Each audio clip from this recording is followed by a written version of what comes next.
শরীর খারাপের আর কত ভান করব, পারছি না যে আর মিথ্যে বলতে। জ্যোতি, কি হয়েছে?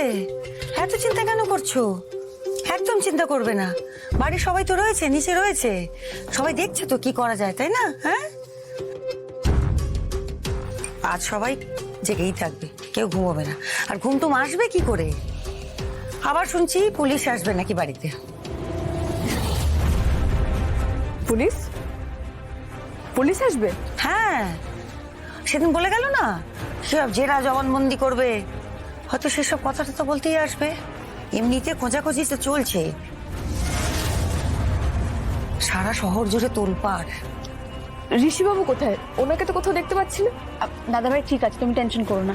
দাদাভাই নিজে সমস্ত আপডেট নিচ্ছে, আর যেখান থেকে হ্যাকিংটা হয়েছিল সেখানেও রেড পড়েছে, জানো তো?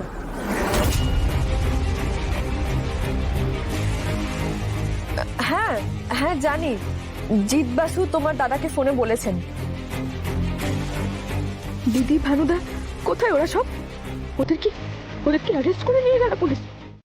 তোমার ফোন জ্যোতি, ধরো।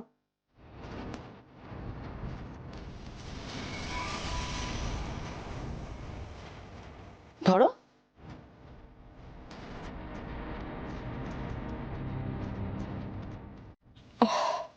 ড্রয়িং রুমে পড়েছিল। তোমার দিদি বারবার ফোন করছিল, আমি ফোনটা তুলে যা বলার বলে দিয়েছি। তোমার শরীরটা খারাপ শুনে খুব উতলা হয়ে গেছিল। একবার কথা বলে নাও না এখন। সবার সামনে দিদির সঙ্গে কি করে কথা বলবো আমি? আচ্ছা নীরু, থাক না, পরে কথা বলে নিলেই তো হবে। তুই তো কথা বলে নিয়েছিস, তুমি সকালে কথা বলে নিও তো, এখন বিশ্রাম নাও। মা, জেম্মা, এই দাদা ভাই আর জেঠুমনি তোমাদের ড্রয়িং রুমে ডাকছে, একবার চলো তো। কেন রে, আবার কি হয়েছে? তা আমি জানি না, থানা থেকে ফোন এসেছিল, কি কথা হয়েছিল তাও আমি জানি না। তবে দাদা ভাই আর জেঠুমনিকে না বড্ড টেন্সড দেখাচ্ছে। আমাকে শুধু বললো তোমাদের যেতে বলতে।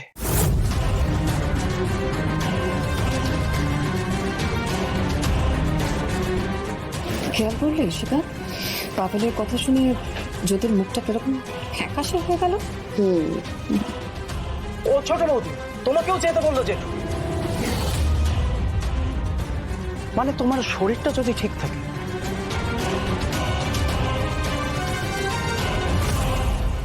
আরে চুপ কর তো, ওকে নিয়ে টানাটানি করার কি দরকার? একটু বিশ্রাম নিচ্ছে, নিতে দে না। কেন মা, আমরা সবাই তো যাচ্ছি, আর ওকে দেখে তো মনে হচ্ছে না ওর সাংঘাতিক সিরিয়াস কিছু একটা হয়েছে বলে। যাকো, এত বড় একটা ঘটনা ঘটে গেল, থানা থেকে ফোন এসেছে, নিশ্চয়ই কোনো ইনফরমেশন পেয়েছে বলে বাবা ওকেও ডেকেছে। জ্যোতি, চল। মৌমনি, তুমি পারবে যেতে? দেখো, মাথা ঘুরলে কিন্তু যাওয়ার দরকার নেই। কেয়া, বাবা ডেকেছে, শুনতে পাচ্ছ না কি বললো? মনে হয় কিছু আর্জেন্ট ব্যাপার, যেতে তো হবেই। তাহলে কেন বলছো তুমি? আসলে জেঠু বলল পুলিশ কিছু একটা জানতে পেরেছে, সেটা জানাবে বলেই আমাদের সবাইকে যেতে বলল। কি জানতে পারলো পুলিশ? আমাকে আর দিদিকে নিয়ে কিছু?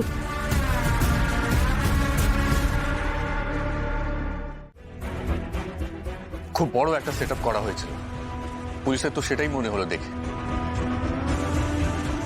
ও মাই গড, তাহলে তো বিষয়টা পুরো ক্লিয়ার যে। কি হলো? আরে থামলে কেন? তুমি তো একদম ঠিক পয়েন্টটাই ধরেছিলে, থামলেটা কেন? আচ্ছা জ্যোতি, তুমি আমাকে একটা কথা বলো তো, তোমাদের বাড়ির 2-4টে বাড়ির পরে এরকম একটা জিনিস ঘটে গেল, আর সেটা তুমি আর তোমার দিদি কেউ জানো না? জাস্ট ঐশী, এসব কথার মানে কি? আবার শুরু করলি উল্টো পাল্টা কথা বলা? হ্যাঁ মানে আগে তো ঋষি কি বলছে পুরোটা শুনে নে। শুনলাম তো ভাই কি বলছে, শুনলাম তো। ভাই বলছে যে জ্যোতিদের বাড়ির 3-4টে বাড়ির পর এরকম একটা স্ক্যাম হয়েছে, আর ঠিক তখনই জ্যোতির কথা শুনে ভাই ওর ফোন থেকে পাসওয়ার্ডটা সরিয়ে দিল। আচ্ছা তোমরা বুঝতে পারছো না, এই যে দুটো জিনিস যে একসঙ্গে ঘটেছে, তোমরা 2 2 4 করতে পারছো না?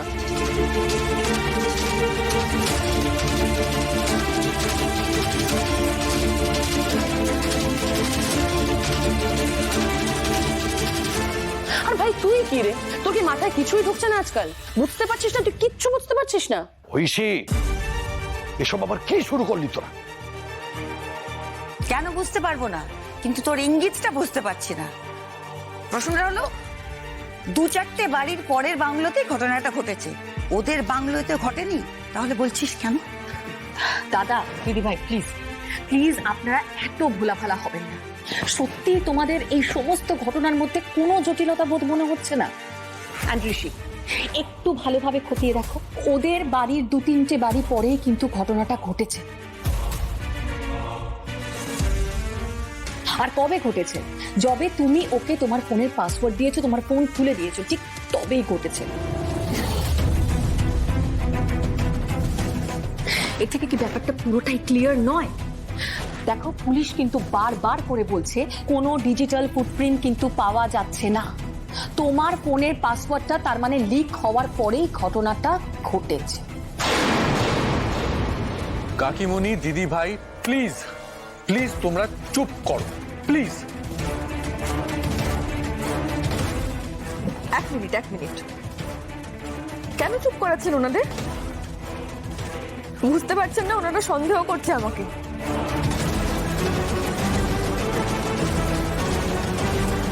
আর সন্দেহ হলে তো প্রশ্ন আসবেই মনে, তাই প্রশ্ন করছেন। আমি দিচ্ছি উত্তর আপনাদের।